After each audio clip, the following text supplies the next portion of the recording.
Hello everybody and welcome to the West Ham My YouTube channel. You already know who I am. This is the later than planned predicted 11 for Southampton versus West Ham United, and I've had a few days to mull over that West Ham performance because for me it was well below par. It was too defensive, and we're coming up against a team with a high press, great mobility in behind from all midfielders, from the left, the right and the two strikers, even without Danny Ings. Southampton really present an interesting proposition for West Ham, so it's going to be intriguing to see whether David Moyes keeps with a back five, keeps with a back four. And I think in this game, we are going to have to press as a team, particularly those midfield three, if we do play the 4-2-3-1. Because I do believe we can nick the ball off Southampton. Their incessant press has meant that a lot of teams that they've come up against this season haven't really tried to counter-press them. Manchester United are the only side that have done that, and they've done it with great success. And I think West Ham, if we're brave enough to do that, we can obviously exploit it. We can create turnovers in high areas of the pitch and really split the two centre-backs like I would anticipate. But it's going to be intriguing. They've got a lot to offer. So let's get into the predicted 11 for today. Alex McCarthy in goal for Southampton. A really solid shot stopper. Really impressed with him. I think, the past few seasons, arguably Southampton's goalkeeper issue has been inconsistent, but he has been consistently good over the past season or so. Really settled within this side. He'll look to play out from the back, as all with these Southampton defenders will try and do, particularly the two centre-backs. And it is an area that West Ham, if we do press them in their final third, could look to exploit. But by and large, he's a fantastic shot stopper. Really big in that Southampton goal. So, West Ham are really going to have to create some clear-cut chances to get anything past him because on his day, he's absolutely superb. I believe Southampton will play with a 4-4-2. It will change a little bit as I'll go on to explain. Let's start with a right-back, Kyle Walker-Peters. Fantastic signing from Tottenham Hotspur. To be fair, I think Tottenham did let him go for a reason. That is fair enough, but the mould of the player, his athleticism, his pace, the idea that he can keep a lot of width as well from the switch passes that Southampton will hit means that he's perfect for Ralph Hasenhuttl's team. Now, both the right and the left back will press up to the halfway line at times, and they will stay there. They won't try and drop into a back four. Southampton will try and keep that halfway line press. And our teams will look to exploit that naturally. But I think Kyle Walker-Peters offers them a different variation in attack. He can keep the width very nicely. He can allow that right midfielder, whoever it will be today, to come in a bit central and almost act like an advanced number 10 or even an 8. So that tactic that the Hasenhuttl uses, again, I suppose when teams sit in a low block, he'll look to utilise both the right and the left back. They'll try and get as far beyond the back four that they're playing against as possible and stretch them. And I think this is where the Southampton team are really dangerous, when they've got options, even against teams that sit deep against them, because they can create width, can stretch it, and will push on those right and left midfielders to get inside, as well as supporting those two central strikers. So he does offer something massively to this side. Like I say, though, the press, obviously, when they're out of transition and we get the possession off them, he will be too high in order to recover that position. But secondly, at times as well, he'll find himself naturally, even when Southampton have the ball, on that right-hand side at that halfway line. So you will always look at those wide areas and say that if West Ham can use their distribution effectively and get a man with a bit of pace in beyond, that we can stretch them and we can hurt them and we can find those spaces. And it'll be interesting to see who we play up front today. Because they're going to really have to work hard to get into those central areas, particularly in Southampton's final third.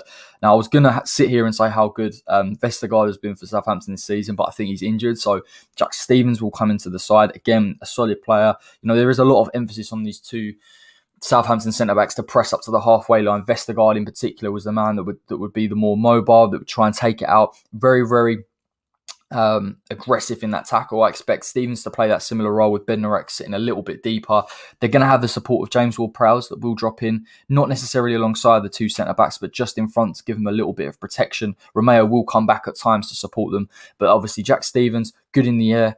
Again, I expect both the Southampton centre-backs to use the switch passes to both the right and the left back in Walker-Peters and Bertrand. Possibly not as mobile, and I guess that is the problem with these Southampton centre-backs, is their mobility. Given the style that they play, they can be exploited. If we have someone with a little bit of pace, or we play a 4-2-3-1 with someone at a pace in that 10 role, then I think we can really hurt them. And I think we can get beyond them and we can win that ball high up. So we can put pressure on them. It depends how we want to play this game. Hopefully we're not as defensive as we were last time out. I touched on him. Jan Bednarek. Again, what's interesting about the Southampton side is a lot of these players that I'm mentioning have achieved new contracts recently, and I think Hasenhuttl was settled on the players that he wants to play this style. Bednarek's had a few seasons in the Premier League, good in the air as well, a threat from set pieces, as was Vestergaard, and Jack Stevens will be today. The switch pass, as I say, is a key, crucial part of their play. To be fair to Bednarek, he isn't a player that will advance as much. I expect it to be very, very similar even with Stevens in the side. But again, strong physical presences, and it'd be interesting to see if Allaire plays, how much joy he would get against these two, because as much as praise as we put on Southampton for their ability to play out from the back and their attractive, expansive football, the two centre-backs are still very good in the air and are very physical, and I think it suits the Premier League for them to both fit in that kind of mould. So it's not going to be easy by any stretch of the imagination. The one thing I would say, and I will kind of touch on it when we finish this defence part, is the fact that the centre-backs split. Not naturally, not in the way that Leeds will split. Leeds obviously do man-to-man marking, and naturally they create that. I just think when they're out of possession, when the transition is hit on them too quickly, when you get in behind the two fullbacks, one of the centre-backs has to go and close down the ball. And it means that teams with additional runners, we saw it with Manchester City, that were able to get De Bruyne in advanced positions and use Sterling's pace to get in behind and carry the ball, they couldn't pick up. And to be fair to Man City, they could have had 2 or 3 goals if they'd taken their chances. And it's because they have numbers forward, they win the ball up high, and the two centre-backs have to split in order to try and meet the ball and win it back. It doesn't mean Southampton aren't protected. Romeo and Ward-Prowse will look to get back very, very quickly. And Southampton as a team, if they can get back quickly enough, will sit as a team. And we'll put a little bit of a low block on at times and try and press out from there. But certainly the way they play with the two fullbacks pushing very, very high, it can leave these two centre-backs exploited. So West Ham need to take advantage of this, because it is really the way to hurt them, and they are better probably from set pieces defensively than we probably give them credit for. Bertrand, again, fits the very, very similar mould to Kyle Walker-Peters in the fact that he will keep the width. He will look to press and push. One interesting fact about both the left and the right back, if they do come a little bit central, the left midfielder or the right midfielder will go and create the width instead. Interesting tactic from Hasenhuttl. But certainly if West Ham try and set up in a low block, expect Bertrand to try and get in behind and cause some real issues for Southampton. And this game is going to be difficult for the right back and the left back if we play a back four, because they're going to be asked to try and go possibly press a Bertrand in those areas and then vacate the space for someone possibly like an Armstrong to come inside and find that. So I mean, they present loads of problems, and I expect them to both be included in this. Again, that relationship that both the left back and the left midfielder and the right back and the right midfielder have in terms of creating that width at times does allow Southampton to try and kind of stretch defences. And even with Declan Rice and Soucek sitting, they pose a big, big threat. Now, this man I've been super impressed with this season, and I've always been a fan of him. I think he's a fantastic passer of the ball. It is James Ward-Prowse. It's coming into his own. The work rate off the ball is fantastic. Naturally, he'll sit between the two centre-backs. Well, that's a bit over-egging it. He'll sit just in front of the two centre-backs, use his passing ability, and try and find the likes of either Kyle Walker-Peters, Bertrand as well. Also try and play it into the likes of Armstrong, possibly even a Theo Walcott if he pops up on that right-hand side. He's got fantastic distribution. We'll get to what you're all thinking of in a minute. But actually his work rate and his ability to join that press, he will sit a little bit deeper than Romeo. Romeo is the guy to go and try and win the ball in there, the more combative of the two. But Ward-Prowse certainly.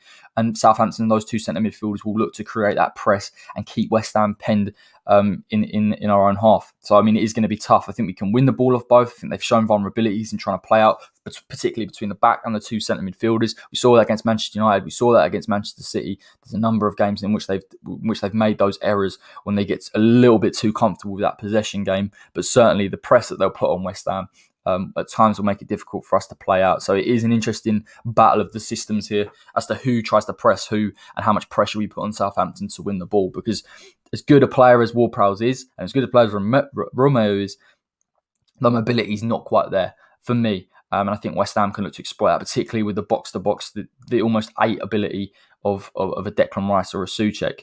So getting on to Romeo, he's dance partner in that midfield. Listen, for me, every time I watch Southampton over the years, Romeo has been the pivot. And there's no natural pivot in this side as such. I wouldn't classify Prowse in terms of his defensive work rate and supporting the two centre-backs, certainly more from a press standpoint. Romeo's the guy to go and press, to try and win that ball. He's fantastic in terms of his tackling ability. His passing at range as well is quite underrated. Obviously, come through that Barcelona system, and I think there was one game the other week where he's played a ball and you've got the likes of Bertrand coming in from the left, creating that running behind and him picking him out. Expect that to happen if West Ham sit a little bit deeper, and don't think that Romeo can't hurt us, because he can. And all of these players have in common, and this Southampton team have in common, is they've got willing runners, mobility from midfield, not necessarily from Romeo or from Ward-Prowse, but certainly from the left and right midfielders and the two strikers. So again, it doesn't mean we can sit in a low block throughout the game. West Ham will have to press up because the chances that Southampton could create against us may inevitably lead to a goal.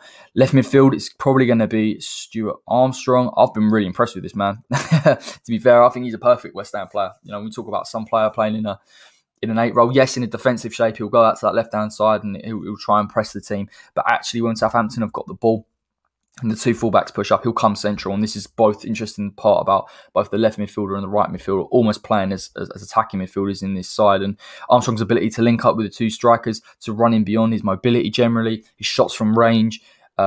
He's got decent passing as well to try and get him behind. Southampton will put West Ham's defence under pressure. And like I always say, there is a massive task for Declan Rice and Soucek to not only protect the back four if that's the case, but certainly to try and win the ball and even push far enough to win the ball off a Ward-Prowse or a Romeo. Because I think if we don't do that, again, we're not going to be able to get out our own half, and it's going to be a long day for us attacking wise. But yeah, watch out for him coming to those central areas and picking it up and allowing somebody like a Che Adams to move on, and Walcott as well they'll have. So even if Southampton's wide men do come central, they still maintain the width, and they've still got players that can come inside and try and create willing runners to go beyond. And this is where this overload does occur, and why teams struggle so much with Southampton. Now on the right hand side, I thought listen, it was normally Walcott when Ings is playing. Walcott will come out from that right-hand side, but he's allowed to come central, which over the past few games has actually suited him. Obviously, he's got that mobility, that raw pace in behind. His finishing ability, which he's showing now as well. But I think it's going to be the young Teller coming in on that right-hand side.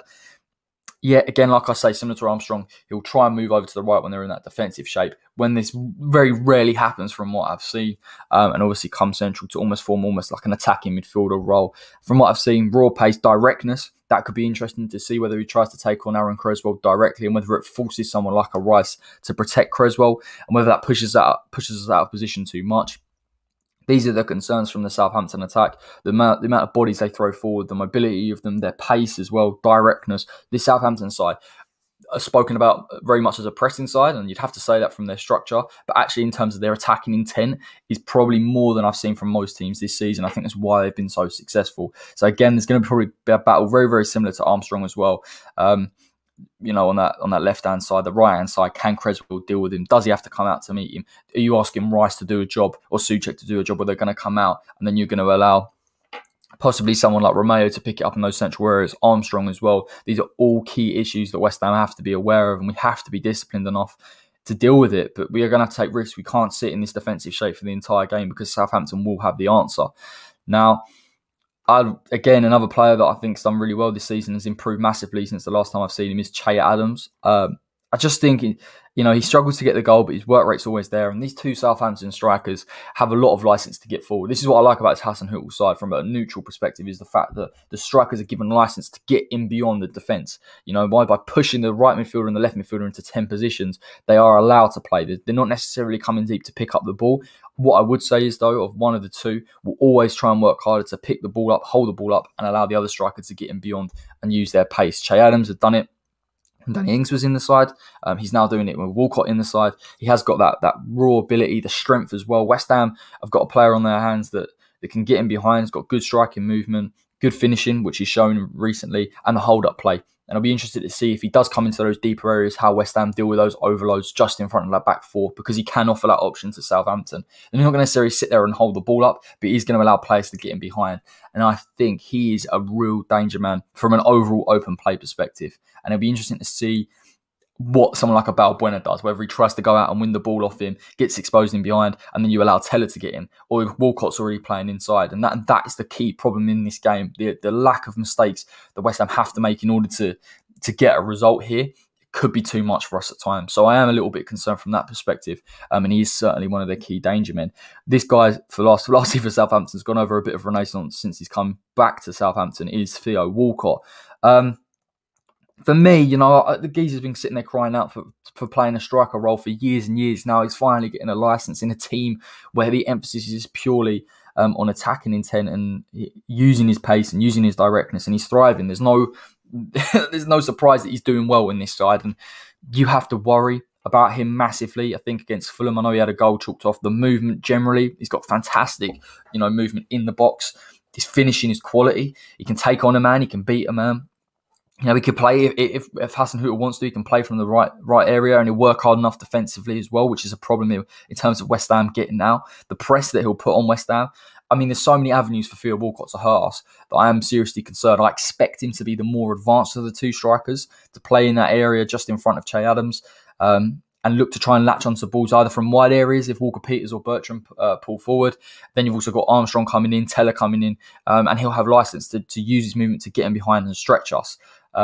So even in a low block, Hasenhuttl has created a team that essentially can try and break that down and move you out of position and allow the attacking midfielders and the wide players to come in while still keeping the width and whilst allowing his two strikers license to stay in the box. And every chance you've seen from Southampton this season, both strikers are in the box on either end in attacking areas. And we're used to coming up particularly in the past few games, Crystal Palace really with a Benteke and a Zaha coming off the left. An Abraham that didn't really stretch us too much from open play. Teams that weren't really trying to get in behind. This Southampton team will offer a completely different prospect. And I really hope we change the way we play. And I think if we're aggressive actually in some aspects against Southampton, that we probably might get more joy offensively than we would if we just continued to sit back, because they've shown that they can break down teams effectively. So that is my predicted Southampton 11. Let's get on to West Ham.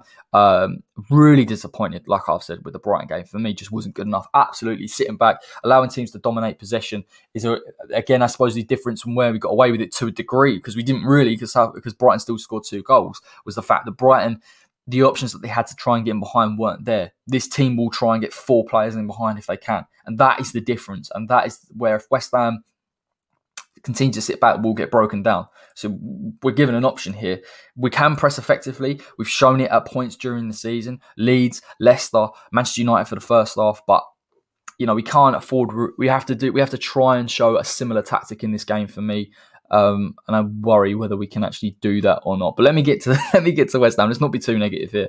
Fabianski in goal. Again, I think this is a real tough game for him. And the reason why I say this is you've got 2 strikers, the left and right midfielder coming central, the width, crosses into the box, different angles, the possibly passes in behind. Questions will be asked of the back 4 if that plays. He's going to have to be switched on, as he was against Brighton, but even more so in this game, because the avenues for Southampton to hurt West Ham, for me, are so much more increased. Now, I'm going to go to the right back, Vladimir Southampton, who for me has been, easily our signing of the season. We haven't had too many, to be honest, but yeah, he's been fantastic for West Ham. 1-to-1, he's brilliant. The questions that will be asked of him in this game are more of what I'm concerned about, and how far forward he will not be able to play in the advanced role that we've seen him and that Moyes has asked of him in a few of these games. I don't believe. And the reason is because of the fact that Bertrand will press on, Armstrong will come inside. I always say, you'd be looking at Soucek or Rice to protect him in this instance. I think the emphasis actually is on Rice or Soucek to try and win the ball further up the pitch and try and win it off Romeo or Ward-Prowse. So again, he has to be wary of it, but he might need support from that right hand side, particularly if we play a 3 attacking midfielder. You'd be looking at possibly someone like a Bowen to get back further, to try and push somebody like Bertrand out. Because if you can stop the width from Southampton, then you're taking a player in Armstrong out that has to come wide to create that width. And you're enabling them to relinquish space in the middle where they like to dominate the ball. That is one thing I would look at West Ham to try and do in this game. I'm not sure they will. I know Bowen does work hard in terms of his defensive shape, but he's going to have to support Soufal massively in here. And he's also going to have to ask when he wins that ball, if he can win that ball off Bertrand, to carry that ball significantly up the pitch. And West Ham have to throw men forward. We cannot sit back against Southampton because, like I say, as much space as they relinquish, they cannot deal with additional runners. If we don't push someone like a Soucek in to support a Bowen when he wins that ball, it won't work. So for me, back to Soufal, he has to sit in a defensive shape for this game. He has to be switched on, and he needs support from Bowen. He needs someone to help him. I think defensively, you'd back him one-on-one against Bertrand, but he cannot do everything. He cannot carry the ball forward, and I don't think in this game is the right thing for West Ham to do with the players that Southampton will try and throw forward. Now, let's stick to that right-hand side. Balbuena, for me, will start in this game. Again, I think West Ham made a few mistakes defensively, not just from set pieces, but certainly from open play. Sitting back, allowing them to have possession, not clearing the ball, not being decisive enough isn't something that I'd associate with either Balbuena or Ogbonna, but particularly against Brighton, that was a massive concern. The pressure, and it's that mobility, not just of Walcott, but of Che Adams. And the question marks that they are asking of Balbuena. Do you have to try and win the ball off somebody like Che Adams? If you do, you exploit the space in behind for Walcott to come in. Do you have to try and go and win the ball if West Ham are in a higher press or a higher line and get it off someone like Armstrong? And I worry about the question marks that he's being asked. Balbuena's best game, if against Southampton, will be just to sit in that back line in a solid structure and allow the midfielders at some points, particularly the wide players of that kind of attacking midfield three, to go and support the fullbacks and almost try and allow somebody like Declan Rice and Soucek to play more advanced. Because we cannot ask Balbuena in this game to go and win the ball. It would be ridiculous to ask him to do that, because I think Southampton have just got too much in that final third to hurt us. The press as well. I think West Ham, it's all right relinquishing possession if you're comfortable in the fact that you can stick to your shape. But I think West Ham, particularly Balbuena, just as a player himself, doesn't like sitting in that shape for too long, wants to go and win the ball and push further up, and the players get agitated. So, it's going to be interesting, but I would like Moyes to ask him just to sit and be cautious in this game. No, don't try and win the ball. Don't try and be aggressive. Let Southampton and let the wide players support us a little bit in this game. And hopefully, and then just ask the midfielders to push and press and win the ball. Ogbonna, again, is going to be such an interesting battle between him and Che Adams. I think it would suit Che Adams coming onto Ogbonna's side, because I look at Ogbonna as probably I'm not saying Balbuena isn't physically great, but certainly, Ogbonna's leadership, like I've always said, his aerial ability, can try and win that ball, his composure in winning that ball, his no-nonsense approach, which I think West Ham need in this game. We'll speak about it a little bit in terms of that out ball, trying to get the ball out from West Ham and trying to get it out from the Southampton press. Sometimes as simple as it sounds, getting it out from the Southampton press that they put on, they just leave so much space in behind, particularly Romeo and Ward-Prowse, and obviously in the wide areas. If West Ham, Bowen or Ben Rama can get out far enough and quick enough that Ogbonna doesn't necessarily have to sit there and think about how to play out from the back. He can just get it out, try and get it to the wide men, and immediately West Ham are on the counter. So I think there'll be questions asked of both centre-backs here to try and use a little bit of their distribution ability. Not too much in terms of quality and playing to the midfield, but certainly in the wide areas, and working hard to do that. So again, offensively, I guess there are some question marks. I've said in this, there's always question marks, but particularly in this game. And I think the quality of that service may be perfect for West Ham to try and play out from the back and hurt Southampton when they've pushed too high. And speaking of that, you'd have to look at this guy and say that his role today, he's going to be put under some serious... I know he loves the inverted run. He really loves sort of coming inverted and pressing forward and getting deliveries in. I'm not sure West Ham can afford to do that. In a way, I don't think we can afford for him to be out of position so much. Not that he is. I think he's improved in that aspect. He's sitting a little bit deeper. We're not seeing these runs as far forward. I know he's good at them, and I know he's shown really good quality. I don't think we need that from him. I think from deep we could use that distribution. If we had a striker up front that could run a little bit and had a bit of mobility, then yes, of course, I'd definitely say that Creswell is crucial to setting up those counters. But like I've said for Balbuena and Ogbonna, it is the same question. Try and get that ball forward into the front men. Try and stretch things. Try and get to the wide men. Kyle Walker-Peters and Bertrand, as offensive-minded as Southampton are, relinquish so much space there because they think that they can press teams and keep the ball. And if teams don't counter-press that and don't try and beat it and try and sit there and wait and try and play through the middle, Southampton have calculated that move. So you look at Creswell, defensively, I think he's got to be switched on massively. Question marks will be asked. If you push someone like a Kyle Walker-Peters further up, Teller coming inside, he's going to need protection from Soucek as ever. But certainly, I think if he keeps his shape a little bit in this game, and that whole West Ham back four, if they keep their shape in this game, we can try and nullify Southampton's delivery into the box.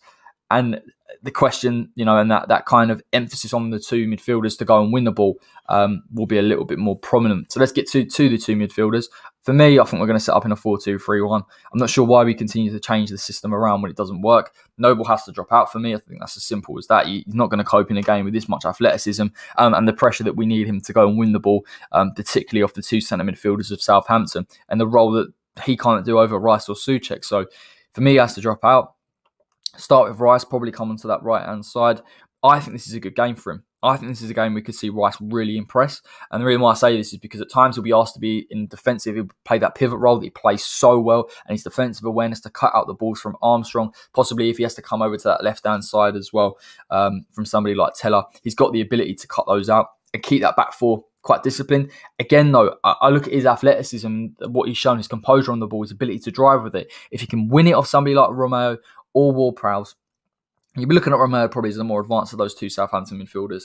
He's the guy that can drive. And I think if Rice can win that ball, Southampton will be so far out of position that if West Ham can get bodies forward very, very quickly, Allaire, if he plays his further up the pitch, Ben Rama, the number 10, and Bowen, we can really hurt Southampton. Those two, you're asking those two centre-backs to basically move out of position to go and meet the ball. You're giving them serious issues. And I think West Ham will have too much going forward. That is the way we should do it. That is the way that other teams that have done it, particularly on the counter against Southampton, have been massively successful. So there is an emphasis on him to go and win the ball and press. Again, the similar role probably comes from Tomas Soucek. The question, he has to be defensive-minded. There's no doubt about it. And he has to support Aaron Creswell to a degree because of the players. But I just feel like if he can take that risk and go out and try and meet that ball from either a Teller or win it off Romeo, we can then set the counter-attack. That's where the counter-attack is triggered. And it can be triggered very deep. So you need legs almost in that 8 role to carry the ball further enough. And then you also need to look at the attacking players, if we do play that attacking midfield 3 and striker, to push so far up. Because if we do, we create overloads, we create space, we've got chances. West Ham can create clear-cut chances through that. They just have to be brave enough to win the ball. And I think they are. And I think they've got the athleticism over Ward-Prowse and Romeo. Again, if they have to play through the middle in that defensive shape, we can win that ball in that turnover. Again, like I always say, I think the wide areas will cause us a little bit more issues. If we're asking Rice and Soucek to go out and try and meet somebody like Walker-Peters or Bertrand, then you're giving Southampton really serious opportunities, and then you're basically saying to Balbuena, come and win the ball, or Ogbonna to come and win the ball. We can't do that. Bowen and Ben Rama, if he plays on that left-hand side, have to support the fullbacks, because it will mean that the two centre midfielders, I'm looking at them as more as 8s to be fair in this game, can go and press the ball and win it, and it will change it. There will be a lot of emphasis on those 2 wide players, as I'll get into, but that is the role that they have to play today, and it might suit them. It may suit them to see that we cannot just sit back against Southampton, and particularly if we want to get a goal in this game, we've got to go and win the ball. And I think Southampton's midfield, only having a midfield 2, suits us. We struggle against midfields that are broadly speaking, there are too many bodies in there, like Brighton. Again, Manchester United, when they put bodies in there, we struggle to deal with it because we have to relinquish possession. So I think this would suit them, but they have to get that tactic right. Now, this is always a point of contention. Who plays in the attacking areas? I'm not sure, but I would like Ben Rama on the left. Again, I know I have said we need somebody who's got that defensive mindedness to support Creswell and to do a lot of the work and push back the fullbacks and stop their width. But just defensively, the space that this man will get, the quality that he has as well in the final third. I know he isn't blistering for pace, but you look at his quality of delivery generally, his creativity on that left-hand side, and particularly, the fact that the Southampton defender, whether it'll probably be Bednarak down that right-hand side, will have to come and try and meet him. And you think that Ben Rama has the ability to beat Bednarak one-on-one. So if he can get him behind, then if West Ham push bodies forward, then again, there will be clear-cut chances. So for me, he has to start. I'm not sure why he continues not to start. I value him in his goal contributions. His ball retention is crucial at times. It's a different type of game, for ball retention. I know Southampton will put us under pressure, but I think it'll be a game that West Ham really will just have to purely focus on that transition. May suit us. Hopefully suits us. And we need pace for that. If we don't have pace for it, it doesn't work. Particularly if he wins it on that left-hand side. We're going to need to push the team up. So, yeah, I wax lyrical about this guy every single week. He has to start for me. He's got way too much to offer in pretty much most games. Off the ball movement, pace, directness, quality of delivery, to not be playing for West Ham at this stage. So, and he causes them some serious problems, even if they can get back in shape, by the way, and they sit deep. He's the guy that I'd be looking at to try and unlock them. So, no brainer there. People have said this. I'm going to go out on a whim. Oh God, I can't even do this. But look, right, Lanzini, I think, deserves to start. Lanzini deserves to start. And I think when he came on against Brighton, he was superb. And his ability in that final third, when he presses a little bit higher up, he's still got it. He still has that. And that key, the crucial element to it is that final pass and that linking ability through central areas. I think Fornals has done it off the left, where teams have been out of position. But Lanzini seems to be able to do it when they're almost in shape. I value his ability to link up with Haller. I think that's crucial going forward if Haller is the starting striker and Antonio is not fit. But I'm going to go for this man. And I'm going to go for this man as the 10, Pablo Fornals. The reason being, I've been critical of him in terms of the sloppiness of the passes, the lack of pace. But hear me out. In a 10 role, we've seen that he's got good work rate, good pressing. I think he's the guy that can win that ball off someone like a Ward-Prowse and put them under pressure and even put Romeo under pressure and win it. And here's the difference. We're not asking Pablo Fornals in this instance to necessarily have the pace to take on a player and use the space that's exploited and left behind from somebody like Kyle Walker-Peters. We're asking him to win the ball in the middle of the park. And I just feel like Fornals has got that better press at a 10 role than possibly Lanzini does, although Lanzini had, for me, as probably a little bit more quality in terms of possession. But I really value his work rate in this game.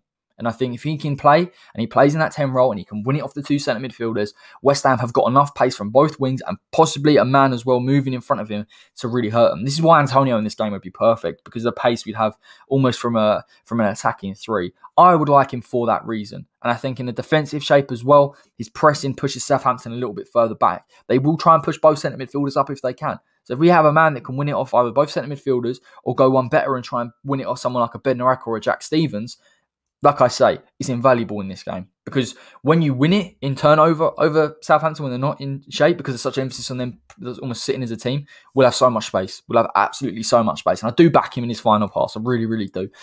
So for me, I'd like to see him start. Rumblings Lanzini will. Again, I haven't really got an issue with it, because I do think if Lanzini played, he'd still have that ability to play that passing and use the players either side. But it's just that press that I think he's very good at. Certainly more so than Noble. So, I mean, for me, a little bit of a no-brainer in a defensive side. I don't think we've got enough offensively. Enough of the rambling. To get to the right-hand side, Jared Bowen. I know people sort of continually say his decision-making isn't right and things like that, and he's not clinical enough. I just think this game, and I said about Ben Rama, probably suits him more on that left. I think his defensive work rate is probably better than Ben Rama's, but he has been in this side for a lot longer. Suits him massively. I actually think if he can win that ball off Ryan Bertrand, he's got the raw pace that possibly Ben Rama doesn't have, and he can carry that ball further. He's the outlet for me. I think he offers something as well, not only defensively. If West Ham are isolated in the back four and they play it long from right back, you'd be looking at Bowen to push on as well and have that space to run into. He scored that goal against Southampton last time out. I'm not saying it's similar in this game, but I just look at him and think he's perfect for the transition. Absolutely perfect. He'll have so much space. He's going to have to support Soufal, as Ben Ram's going to have to support Creswell. But you just feel that this is the game for him. And he's going to be pulling someone like a Jack Stevens out of position.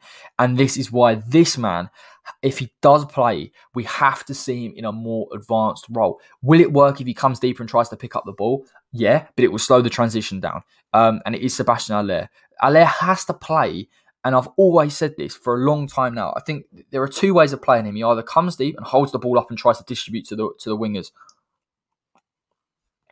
The other tactic is to try and basically for him to make the movement. I think he's got good enough movement as a striker. That's just my opinion. I don't think he's blistering quick. I think he's got enough nous about him to make that movement. Make that move in between the two centre-backs that will split. If West Ham win that ball higher up the pitch of Ward-Prowse, you have to move forward. Don't come into these positions and sit deeper and try and hold the ball and slow it down. This is a game for pace. And I'm not saying he doesn't have the pace, but we have players with directness and we have players with raw pace to a degree with someone like Jared Bowen. So just do the work that you need to do to get in behind and present issues to those two centre-backs. Make them have to think. Make them have to try and track a runner or pull them out of position. That's where West Ham have to be positive. The positiveness in terms of a Fornals or a Lanzini, Ben Rama, Bowen, Haller, all pushing forward, all creating spaces in behind and really trying to hurt Southampton. And I just look at this game and I think there is an opportunity here for West Ham to win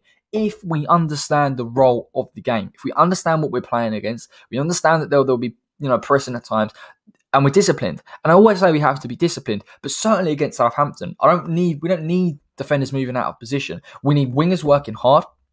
I think the only criticism in that 4-2-3-1 has always been when Fornals played on the left, I think Bowen on the right, that particularly Fornals wasn't given enough protection of that to Creswell. He has to do it in this game. You have to come back. You have to support him 100%. There's too much for Southampton offer in terms of the fullbacks, even in a 4-4-2, for us not to do that. And because they play 4-4-2, but the amount of bodies they get forward, they've got to relinquish space in behind. So you've got to work harder, West Ham. You have to work harder in those areas. Rice and Soucek, there's such a crucial role in this game for them to go and win the ball, as is someone like a Pablo Fornals if he plays. And the press has to be good. And I think if West Ham can win the ball, there's no reason why we can't get in behind very quickly and create those clear-cut chances. I think we've failed to do so. You know, even against Brighton, set pieces, we've always been very good offensively from set pieces. The breakdowns, okay, chances come to us, bodies in the box. That is one area that West Ham can do it. But I can't really remember. So probably last time was the Leeds game where we had clear chances to score. And this is a game that we can because of Southampton's style. Score prediction for this game. This is a tough one because they're actually really rate Southampton. I think there's no surprise why they're 5th, 6th in the league this season. Actually, they might be quite a bit lower. I think they're like 7th or whatever, but they were 5th at a point. Very good team. Offered a lot of options as well, but I think they've got a lot of vulnerabilities defensively. And again, I suppose that's what Hasenhuttl was giving up because he understands that, you know, he can get more going forward than he can defensively, and he can almost outscore teams at times. He has made adjustments, fair play to him, defensively. But look, West Ham have the players. West Ham have the players to hurt Southampton. There's no doubt about it. I haven't even mentioned Soucek, by the way, as a late runner. If we can get Soucek further forward, by the way, in transition, then the options West Ham will have will be ridiculous. And I expect Moyes to let go of that handbrake a little bit, not from the back four. The back four's job has to be disciplined. But the midfield's got to be mobile, press, win the ball, push up. Have to ask a lot of them. If we do that, we will get a result in this game. But nonetheless, score prediction is 1-1. That's really positive. I've managed to turn my head around a little bit since the start of this video because I was going to go 2-0 Southampton. But you just look at the vulnerabilities. I think West Ham will push, even if we do go 1 down, for an equaliser. And I think then we will see the route to trying to beat Southampton. And we will get a goal from a breakdown in play. And I think we'll have enough going forward, possibly a Jarrod Bowen to get on the score sheet. But I think Southampton will get a goal early doors. And I worry, that's the problem I'm worried about. I've always said, West Ham this season showed a difference. We weren't slow from the start. And that's what's happened the past few seasons. West Ham have been slow first 10 minutes. Not out of the traps, not lazy, but the lack of concentration is a concern. And you look at Southampton, we'll have the bit between their teeth, think they can win this game, could get a goal early on, we switch off, and then we're going to have to adjust. But I think West Ham, if we're intelligent enough to recognise these areas and we play this system, we can beat them. We can get a draw at least, and we can beat them possibly. But you just feel that without Antonio, we haven't got that raw. We haven't got that other element to it. And if we did have Antonio, Soucek could sit a bit deeper and it would give us another aspect and we wouldn't have to sit here and ask, Soucek to almost offer that additional run. So interesting things. Let me know in the comment section exactly what you think about this analysis, what you think about the game. Drop a like as well. And subscribe if you're new. I know this was a late one, but it will be out probably 4 hours before kickoff. So make sure you check it out. And yeah, I'll be back for the watch along 5:30. Gonna have all of the build-up, lineups, predictions, analysis with the game starting at 6 o'clock, I believe. So yeah, looking forward to it nonetheless. Come on, you Lions.